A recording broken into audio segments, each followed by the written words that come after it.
A amostra é uma das coisas mais importantes para um cientista. É com ela que são obtidas informações que possam responder perguntas e também levar a novas perguntas.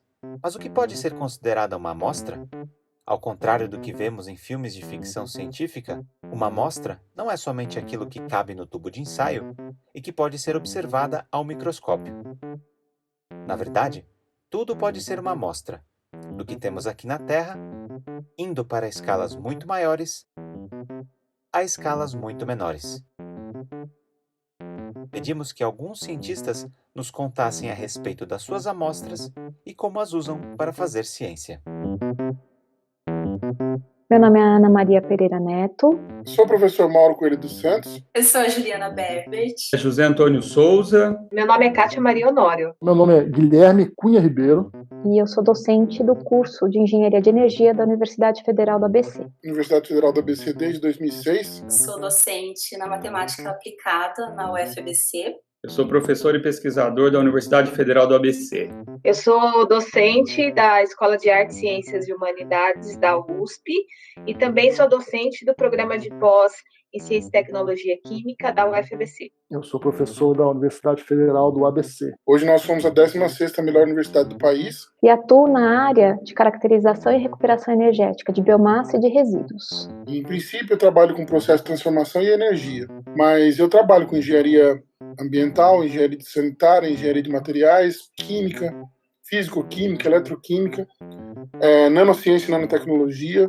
Então são grandes áreas, mas a área base em todas essas áreas aí é a eletroquímica. Eu tenho uma formação interdisciplinar, com graduação em Física Médica, mestrado em Física e Estatística e doutorado em Física Teórica.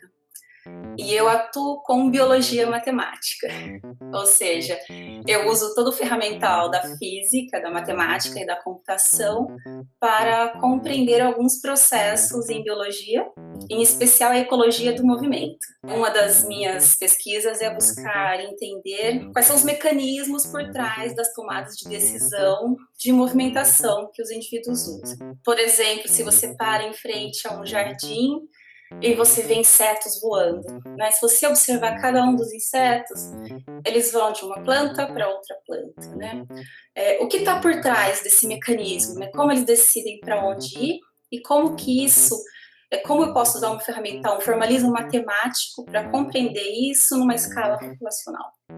E é com isso que eu trabalho. A área da matéria condensada, eu trabalho com materiais magnéticos, materiais semicondutores, nanoestruturados. Nós conseguimos, a partir de algoritmos, de ferramentas computacionais, encontrar padrões, encontrar relações e, a partir daí, tirar conclusões e planejar novas substâncias com atividade biológica potencializada, esperando menores efeitos colaterais.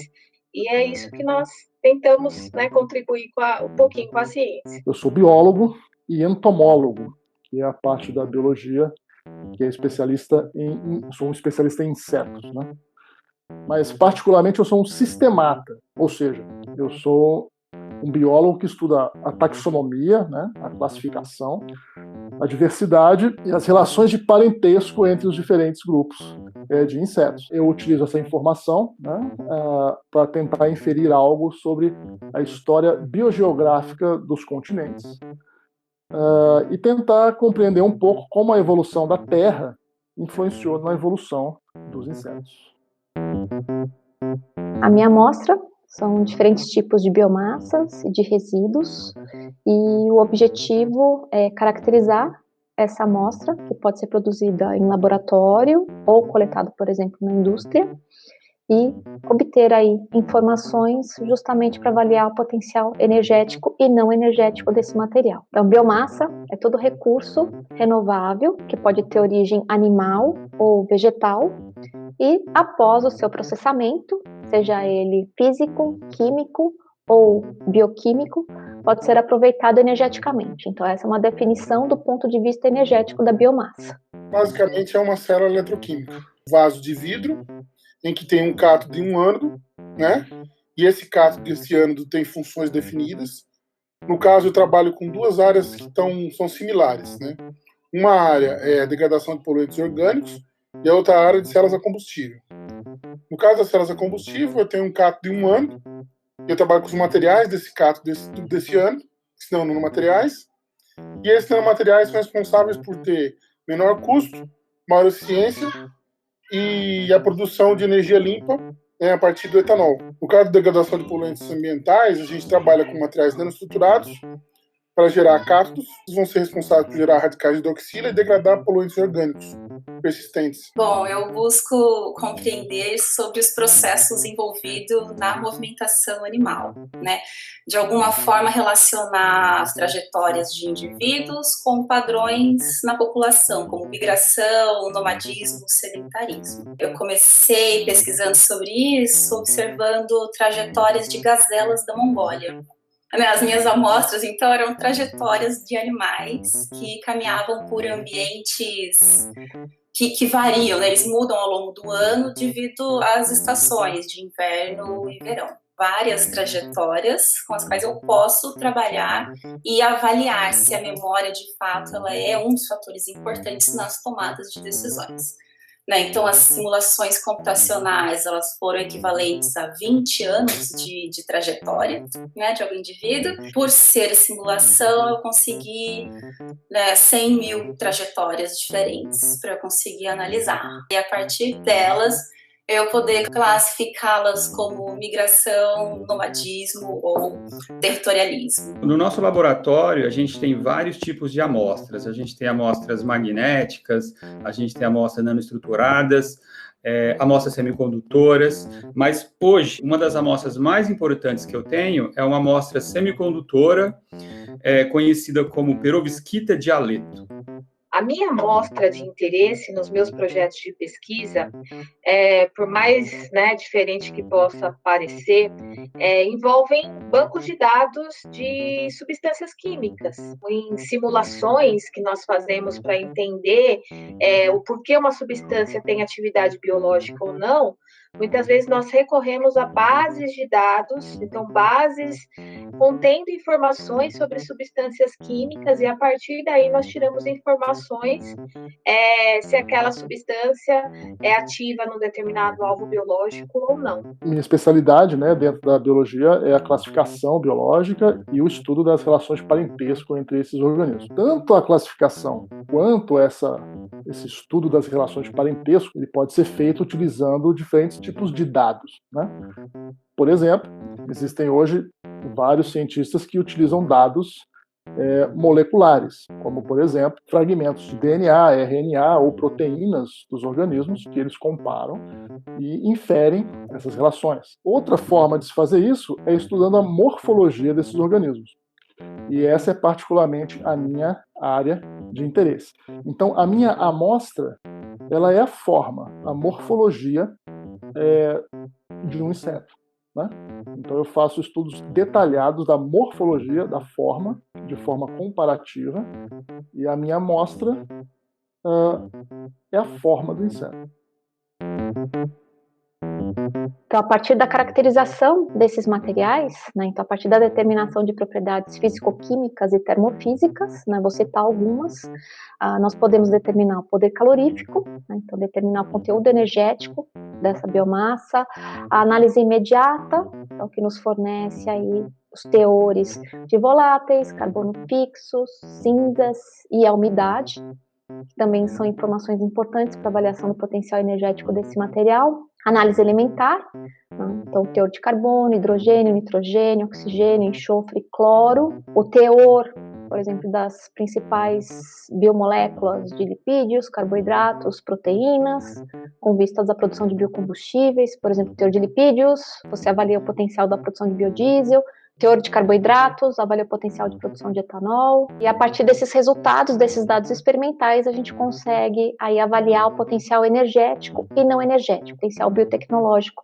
dessa biomassa. Para a gente também é importante caracterizar a biomassa residual. Então, por exemplo, se a gente extrai o óleo de uma determinada biomassa, que ela tem um potencial para a produção de biodiesel, a gente também caracteriza a biomassa residual desse processo de extração desse óleo. E a partir dessas informações, a gente também dá uma finalidade energética para essa biomassa residual. A gente consegue descobrir que a gente pode baratear o custo do material, por exemplo, de uma célula combustível de etanol. Ao invés de usar, por exemplo, paládio, que é um elemento bastante caro, a gente pode utilizar o nióbio. Então a gente pode, às vezes, tirar 50%, 70% de paládio e conseguir substituir por nióbio, né? Usar também alguns combustíveis, como o glicerol, que são advindos do biodiesel, que é um combustível relativamente barato, porque ele é uma sobra do biodiesel, né? E o etanol também, que o Brasil ele é um grande produtor, o segundo maior produtor de etanol do mundo. Com relação à degradação de poluentes orgânicos, o que a gente tira de mais importante é que a gente consegue degradar poluentes orgânicos persistentes, como, por exemplo, pesticidas, herbicidas, medicamentos, né, fármacos, compostos orgânicos como fenol, por exemplo, benzeno. Todos os compostos a gente consegue usar quantidade mínima de nanomateriais no cátodo, e o cátodo produzir uma grande quantidade de peróxido de hidrogênio, que por sua vez, por fotólise, ou por fotoeletroquímica, ou por fotoeletrofento, ou por processos oxidativos avançados, gera uma quantidade bastante grande de radicais de hidroxila, que degrada rapidamente e facilmente esses compostos, transformando-os em CO2, água e sais inorgânicos, que podem ser dispostos ao meio ambiente. Observando essas trajetórias, eu precisava de alguma forma colocá-las em compartimentos, né, em classificá-las de acordo com esses padrões ecológicos de movimentação, né? O que deu para observar é que algumas trajetórias elas ficam localizadas, né, num espaço muito pequeno comparado com todo o espaço disponível. Outras exploravam todo o espaço de maneira irregular e algumas tinham um comportamento bem irregular de movimentação. Observando isso, foi possível estabelecer 2 parâmetros, né? Um seria o sucesso em encontrar uma região alvo, né, nesse território, e uma outra seria o quão eficiente você chega nessa região alvo. Então, a partir daí, foi possível classificar essas trajetórias em 3 classes. Uma que ficou associada ao sedentarismo, né, uma região pequena de exploração comparada com todo o resto. Outra com o nomadismo, em que os indivíduos eles exploram todo o espaço.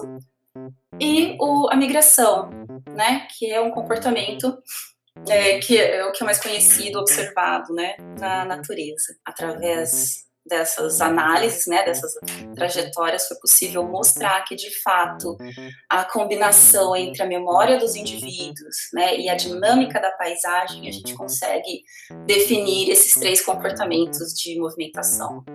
Quando eu estudo essas amostras, esses sistemas, né, primeiramente a gente tem que sintetizá-las, né? Então a gente pode sintetizá-las na forma de nanocristais, na forma de quantum dots, na forma de filmes finos.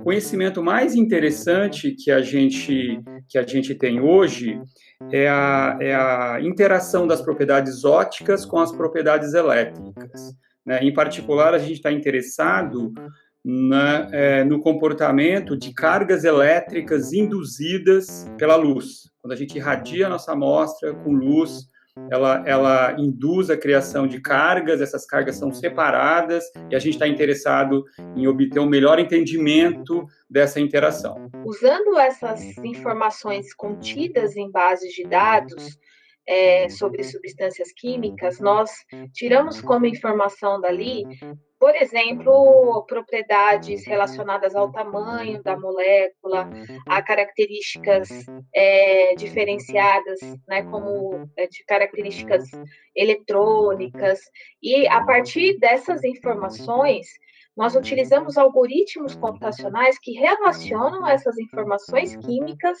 com dados biológicos, que muitas vezes também, né, podem ser obtidos de bases de dados biológicas e também a partir de experimentos. Bom, existem diferentes formas de conhecimento científico, né? Algumas das coisas que a ciência investiga, elas são diretamente aplicadas ao seu uso na tecnologia ou na solução de problemas práticos da humanidade. Já existem outras questões científicas que se referem mais à compreensão da natureza, dos seus fenômenos, de forma a tornar o ser humano mais sábio, né, com relação aos fenômenos naturais. Eu acho que a minha pesquisa se enquadra mais nessa categoria, que seria conhecer um pouco mais sobre a dinâmica da evolução da vida na Terra, né? Sem prejuízo para um eventual uso dessa informação para resolver problemas práticos, né? Como que o conhecimento da dinâmica do nosso meio ambiente ao longo do tempo impacta na nossa existência, certo? Então, seria isso. Então, a partir da Política Nacional de Resíduos Sólidos, todo gerador de resíduos, ele vai precisar gerenciar os seus resíduos. Então, dar uma disposição ambientalmente correta para esses seus resíduos. E uma das formas, né, de disposição ou de aproveitamento desses resíduos é o aproveitamento energético. Então, a partir dessas informações, é possível, né, você dar uma finalidade, por exemplo, a combustão direta, ou a gaseificação desse resíduo, ou a pirólise, ou a torrefação, né, de resíduos que atualmente eles são dispostos no ambiente de forma inadequada, ou que tem ali ainda recursos que podem ser aproveitados de diferentes formas. Então, a caracterização desse resíduo vai te possibilitar aí prospectar diferentes aproveitamentos energéticos e não energéticos desses recursos. Porque você consegue desenvolver um material de mais baixo custo, que tenha maior eficiência do que aquilo que tem no mercado, para uma célula combustível para degradação de poluente orgânico, de maneira que você consegue, por exemplo, utilizar um material como o nióbio, que é um material de baixo custo, mas que não tem praticamente nenhuma serventia no Brasil. Em termos gerais, o nióbio no Brasil ele serve para ser exportado. Mas se ele for utilizado numa célula combustível, ele pode servir para gerar energia. Uma fonte alternativa de energia limpa e renovável, né? No caso do glicerol é a mesma coisa. Você pega uma descoberta de um combustível que praticamente ele vai ser jogado fora, e aí você coloca dentro da célula, faz ele funcionar, gera dióxido de carbono, gera água, e você, com a célula que, num caso de um lado você tem redução de oxigênio, no outro lado você tem oxidação do glicerol, você consegue, nessa busca, dessa descoberta, encontrar materiais que são bons para o glicerol, para oxidar o glicerol, para gerar uma densidade de potenciais muito grande na célula. E essa densidade de potencial alta faz com que o dispositivo funcione por mais tempo. Essa é a descoberta. Dispositivo que funciona por mais tempo, com mais eficiência, com menor custo, usando materiais que nós temos no Brasil. No caso da degradação de poluentes orgânicos, a maior descoberta é que a gente sabe que o melhor material para degradar poluentes orgânicos e gerar peróxido de hidrogênio é o carbono. Só que o carbono, se ele for modificado com pequenas quantidades de materiais, ou de metais, de óxidos, ele pode ter a sua eficiência para formação de peróxido de hidrogênio duplicada, triplicada, quintuplicada. E é o que a gente faz. A gente modifica o carbono, transforma o carbono, faz com que ele fique com a superfície totalmente modificada, e a partir daí, com essa modificação, a grande descoberta é nós podemos produzir mais peróxido de hidrogênio, mais radicais de hidroxila e degradar mais eficientemente os poluentes orgânicos persistentes, por exemplo.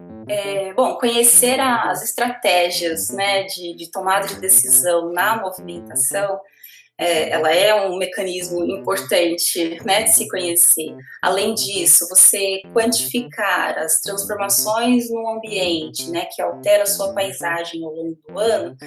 Então, como isso interfere na disposição, na distribuição da população numa superfície? Isso é importante a partir do momento que você começa a pensar, né? Existem as variações climáticas, né?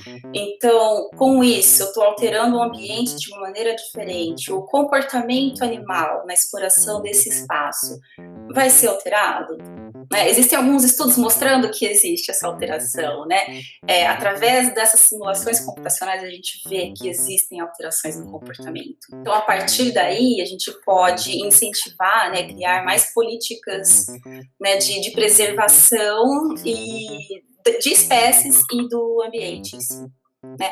Além de você conhecer um pouco mais sobre os mecanismos de movimentação, né, de forma geral. É super importante a gente obter conhecimento da interação da radiação com a matéria, né? Em particular aqui, da interação da radiação com a criação e separação de cargas, né? Isso é um fenômeno super importante, né, que não só do ponto de vista fundamental, mas como, né, vocês já podem perceber, isso é super importante na criação e geração de energia elétrica. Né? Então, a gente pode usar esses sistemas, pode usar essas perovskitas de haleto, né, para fabricar dispositivos que transformam energia solar em energia elétrica, né, mais conhecido como célula solar ou células fotovoltaicas. E a gente pode utilizá-las também ao contrário, para, através de uma diferença de potencial, de uma corrente, fazer com que esse dispositivo emita luz, emita radiação. Fazendo esse tipo de pesquisa, né, desenvolvendo esses trabalhos no grupo de pesquisa, nós podemos, né, visualizar ainda mais na atualidade, que a gente tem tanta disponibilidade de equipamentos, né, computadores. Então, com essas ferramentas que nós temos hoje em dia, nós conseguimos obter muitas informações e, ao mesmo tempo, usar essas ferramentas computacionais para nos ajudar a entender as relações, às vezes, tão complexas entre essas informações. A partir, né, das pesquisas mais direcionadas na área de química medicinal computacional, a grande contribuição é que nós primeiro entendemos, né, virtualmente como é a interação entre substâncias químicas e proteínas e enzimas, e a partir desses achados, nós podemos propor, por exemplo, substâncias específicas para ir para o laboratório e sintetizar com muito mais foco, né, com maiores chances de sucesso e, consequentemente, obtenção de candidatos a medicamentos mais eficazes, com menores efeitos colaterais. Dentro da área da biologia, em particular, a compreensão das relações de parentesco evolutivo entre os organismos é uma curiosidade que move todo e qualquer cientista na área da biologia evolutiva. Então, é uma pergunta muito interessante de ser respondida, né? Mas não apenas ela tem um interesse apenas acadêmico, científico, porque ela nos permite entender qual foi a dinâmica, né, de processos que levaram a diversidade biológica a ser isso que nós encontramos hoje, e também nos permite entender de que forma os processos biológicos, geológicos, climáticos, que foram responsáveis pela evolução do planeta ao longo da sua existência, podem, inclusive, impactar a nossa vida, né, presente e futura.